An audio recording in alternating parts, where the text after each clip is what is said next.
तो यहाँ पर हमारे नेक्स्ट चैप्टर में हम देखते हैं वो जो लड़का होता है वो बोलता है कि तुम मुझे ऐसे एक्सप्रेशन से क्यों देख रहे हो। तो यहाँ पर ना हमारे रॉनकिंग को समझ आता है कि उसके एक्सप्रेशन सही नहीं है। वो बोलता है इट्स रियली नथिंग, मैं बस सोच रहा था तुम्हारी पोएम की रिथम सच में अच्छी है। उसकी बात सुन के वो उससे गुस्से में बोलता है तुम्हें कुछ और बोलने की ज़रूरत नहीं है, जल्दी करो और अपनी पोएम को राइट करो, और तुम्हें कितना ज़्यादा टाइम लगने वाला है राइट करने के लिए। तभी वो उससे बोलता है मैंने ऑलरेडी ही फिनिश कर ली है, लेकिन मैं कैलीग्राफी में अच्छा नहीं हूँ, तो क्या मैं रीड कर सकता हूँ? क्या सेकंड प्रिंस मेरी हेल्प कर सकते हैं उसे लिखने के लिए? तभी जो है सेकंड प्रिंस वो उसे देखते हैं और बोलते हैं प्रिंसेस जाओ can actually right a poem, वो भी इतने कम टाइम में, और तुम चाहते हो कि मैं इसे राइट करूं? चलो ठीक है, मैं तुम्हारी हेल्प करूंगा राइट करने के लिए। वो एरोगेंटली वे में बोलता है और वो सोचता है कि क्या ये इतना कॉन्फिडेंट है, क्या सच में उसकी जो पोइम है वो मुझसे ज़्यादा अच्छी हो सकती है। सो वॉट, अगर उसकी अच्छी हुई भी तो क्या, जो एम्प्रर है त्यांची का वो तो सिर्फ मुझे ही, मेरे वर्क को ही फेवर करेगा, क्योंकि मैंने ऐसा ही प्लान बनाया है।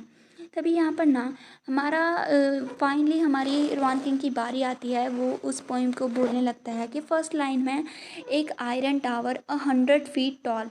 यहाँ पर उसकी बात सुन के ना जो होते हैं हमारे सभी लोग वहाँ पर ना शॉक हो जाते हैं। और यहाँ पर सेकंड प्रिंस तो हंसते ही लग जाता है और उसकी बेइज्जती करते हुए उससे बोलता है तुम सच में पोएम्स को राइट नहीं कर सकते है ना, तुम बस मेरी ही कॉपी कर रहे हो, क्योंकि उसकी लाइंस भी थोड़ी बहुत सेम ही थी। और यहाँ पर ना वो यही बात बोलता है कि तुमने बस ऑर्डर ऑफ वर्ड्स को चेंज किया है। यहाँ पर ना जो वेंक्शन है वो भी बोलती है कि हाँ देखा, ये है रियल रॉन किंग, वो यूजलेस पर्सन है। फाइनली वो अपने ट्रू कलर्स दिखा रहा है। वो मास्क मैन बोलता है नो वे, क्या सच में रॉन किंग जो कि बिजनेस में अच्छा है लेकिन उसके कल्चरल लेवल लो है बहुत ही ज़्यादा। यहाँ पर प्राइम मिनिस्टर रॉन बोलता है ये सिर्फ मेरा फॉल्ट है, क्योंकि अभी उसे लगता है कि उसे रॉन किंग को थोड़ी और तरबियत देनी चाहिए थी। यहाँ पर क्राउन प्रिंस जानकी सोचता है कि ऐसा लगता है कि आज सिर्फ मेरी ही बेइज्जती नहीं होगी, मैं ही एम्बेरस नहीं हूँगा, यहाँ पर वो भी एम्बेरस्ड होगा। मतलब एक से भले दो, अगर दो जानों की बेइज्जती होती है तो बेइज्जती कम फील होती है। नॉर्थ किंग भी हंसने लग जाता है यहाँ पर त्यांची किंग के ऊपर, मतलब एम्परर के ऊपर। यहाँ पर ना जो प्रिंस जांग है वो अपने जो होते हैं दोनों ही पर्सन, दोनों ही उसके सिक्योरिटी गार्डों से बोलता है कि जल्दी जल्दी लिखो, हमारे पास टाइम कम है। और यहाँ पर वो दोनों ही लिखने लगते हैं। तभी यहाँ पर रॉन किंग बोलता है ऐसे जल्दबाजी करने की ज़रूरत नहीं है, प्लीज़ दूसरी लाइन लिखो, a hand that can plug the stars. और ऐसी बात सुन के ना वो लिखने लगता है। फिर वो थोड़ी देर रुकता है और बोलता है कि क्या क्या तुम यही कह रहे हो।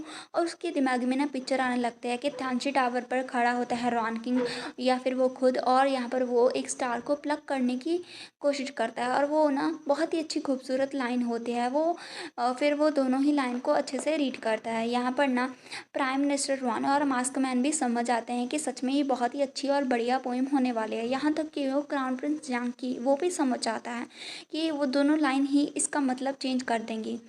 यहाँ पर रॉन किंग आगे बोलता है कि ऐसे खड़े मत रहो, यहाँ पर स्टिल दो लाइन और हैं।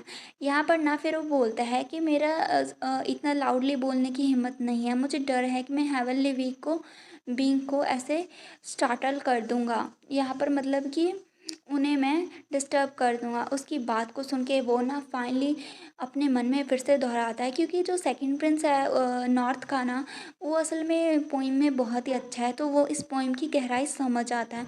वो फिर ना इस पोइम की चारों की चारी लाइन को दोहराता है, जो कि इस तरह से होती हैं, a tower 100 feet tall, a hand can pluck stars, I dare not speak loudly fearing to startle the heavenly wing. और यहाँ पर वो बोलता है एक ऐसी पोइम जो ऐसी है, ये इम्पॉसिबल है, ये एक पर्सन द्वारा कैसे राइट की जा सकती है। और वो सोचता है ये पोइम इतनी ज़्यादा रेजोनेट है जो कि एजेस तक लोगों के बीच में रहेगी। यहाँ पर हमारा सीन कट होता है, तो यहाँ पर आपको देख ही सकते हैं कि सेकंड प्रिंस का चेहरा कैसा हो गया। तो यहाँ पर जो विनर है वो तो ऑलरेडी ही अनाउंस्ड हो चुका है। तो नेक्स्ट चैप्टर की शुरुआत होती है सेकंड प्रिंस चाओमुन के वैसे ही शॉक्ड एक्सप्रेशन के साथ, जो कि उसकी एडमायरेशन करता है कि क्या सच में कोई पर्सन ऐसी पोइम राइट भी कर सकता है। यहाँ पर वो बोलता है चाओमू, तुम्हें ना एक्सपीरियंस करना चाहिए ट्रू पोइट क्या होता है, नेक्स्ट टाइम तुम ना डिफरेंट निकनेम यूज़ करना। और यहाँ पर ना जो होते हैं नॉर्थ के लोग वो बोलते हैं कि क्या सच में कोई पर्सन ऐसी पोइम राइट भी कर सकता है, वो बहुत ही अच्छी और गहराई वाली होती है। तो एम्परर यहाँ पर बोलता है मैं देख पा रहा हूँ कि कौन इस पोइट्री डुएल का विनर होगा। मुझे डर है कि हमें और ज़्यादा जजेस की ज़रूरत नहीं है, मुझे जज करने की ज़रूरत नहीं है ना। और यहाँ पर वो सोचता है यार सच में बहुत ही बड़े एडवांटेज पे है मेरी डॉटर इन लॉ। ना तो सिर्फ एबल है वो सब चीज़ों करने के लिए, बल्कि वो हर एक चीज़ कर सकती है, बल्कि इतनी ग्रेट पोइट्री भी राइट कर सकती है। तभी नॉर्थ के लोग हार जाते हैं। यहाँ पर ना जो होता है मास्क मैन, वो रॉन किंग के फादर से बोलते हैं, प्राइम मिनिस्टर रॉन, मैं सच में बोलना चाहता हूँ, क्या रॉन किंग सच में तुम्हारा लेजिटिमेट सन है? क्या तुम श्योर हो कि तुम्हारा ऐसा सन हो भी सकता है? मतलब वो उसकी बेइज्जती कर रहा होता है। तभी रॉन वेंशन बोलते हैं कि क्या सच में वो पोइम इतनी ज़्यादा अच्छी है, क्योंकि उसके इतनी ज़्यादा नॉलेज नहीं होती। यहाँ पर क्राउन प्रिंस ज्वांगी बोलता है, क्या मैं घर जा सकता हूँ प्लीज़, क्या मैं यहाँ पर और नहीं रह सकता? प्रिंस चांगवाओ बोलता है कि तुम ना ऐसी बहुत सारा कॉपीज़ को प्रिंट करना और उसे फ्रेम कर देना। तो पीछे सेक्रेटरी बोलता है मतलब कि हमारा वो बोलता है कि यस योर हाइनेस, फ्रेम करने के बाद इसका क्या करो? तभी यहाँ पर उसका दोस्त आता है और उससे बोलता है ऑफ कोर्स हमें इसे शॉप में सेल करने के लिए वहाँ पर लगाना है। क्या तुम्हें नहीं पता, क्या तुम भूल गए हो हमारी क्वीन कंसॉर्ट को मनी से कितना ज़्यादा प्यार है? तो वो दूसरा बोलता है कि क्या ये पॉसिबल है? फिर हमारा जो योर हाइनेस है वो हमारी इम्पीरियल कॉन्क्यूबाइन को बहुत ही अच्छे से समझ सकते हैं बिना कुछ कहे भी। तभी सेकंड प्रिंस जो चूहान है वो आगे आता है, बोलता है शॉन जांग, मैं तुम्हारी मार्शल स्किल को और तुम्हारे कैरेक्टर को बहुत ही मेरा डीप एडमायरेशन है, लेकिन मैंने नहीं कभी भी नेवर एक्सपेक्ट किया था कि तुम्हारी वाइफ भी इतनी ज़्यादा इवन के मोर एक्स्ट्रा ऑर्डिनरी पर्सन होगी। यहाँ पर उसकी बात सुन के वो बोलता है ऑफ कोर्स, मतलब वो यहाँ पर बिल्कुल भी हम्बल होने की कोशिश नहीं करता। ये सुन के वो स्माइल करके बोलता है, ऐसा लगता है तुम्हारी और तुम्हारी वाइफ की बहुत ही ग्रेट रिलेशनशिप है। तभी जो सेकंड प्रिंस है ना चाओमो, वो बोलता है क्वीन याओ, तुम्हारी जो पोइम है ना वो बहुत ही ज़्यादा ही अच्छी है।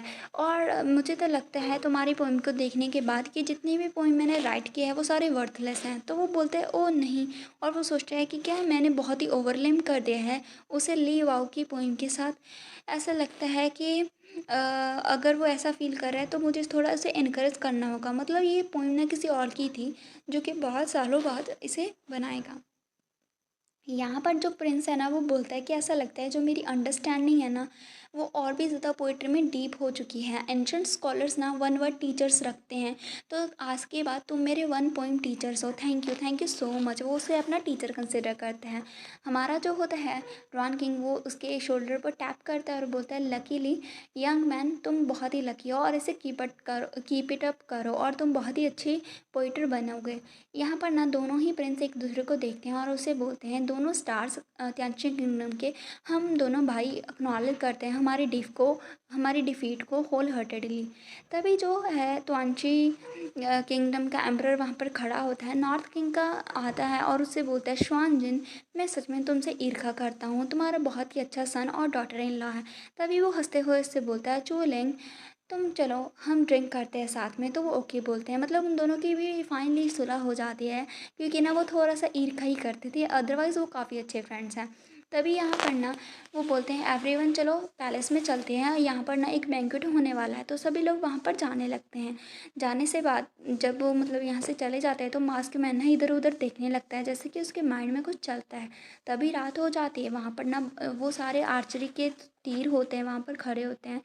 यहाँ पर ना वो एक अपने पर्सन को लेकर आता है और बोलता है ये सारे जो पर्पल फेदर वाले एरोज़ हैं ना जो हैं वो जो प्रिंसेस जाओ बैंग है उसने उसके हैं, मतलब उसने शूट किए हैं। तभी यहाँ पर ना एक लड़का अपना मास्क उतारता है। वो एक मतलब बहुत ही टीचर जैसा लग रहा है, जैसे कि बहुत ही उसे नॉलेज हो, बहुत ही बड़ा हो।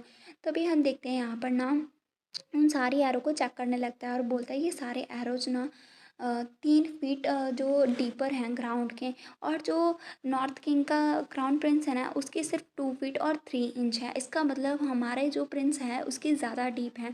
तो मास्क मैन उससे बोलता है कि लॉर्ड क्या मुझे बता सकते हैं आपकी नॉलेज जो है मार्शल आर्ट की, आपको क्या लगता है? वो उससे बोलता है जो शुआन चांग जाओ है क्या सच में वो एक बेटा है? ऑल्थो एक एवरेज पर्सन एक मार्शल आर्ट ऐसे लर्न कर सकता है, लेकिन ये इम्पॉसिबल है ऐसी पावर को अचीव करना। वो डेफिनेटली क्वान अन है। क्वान अन का मतलब एक अल्फ़ा है। तो मैं यहाँ पर सिंपल लैंग्वेज यूज़ कर रही हूँ। यहाँ पर अल्फ़ा बीटा और जो होते हैं ओमेगा उन सभी को डिफरेंट नेम है। जैसे कि अभी क्वानिन है अल्फ़ा का नाम, और कुंज है हमारे ओमेगा का नाम। बीटा का नाम बहुत ही डिफ़िकल्ट सा है, इसलिए मैं उसे प्रोनाउंस नहीं करती हूँ।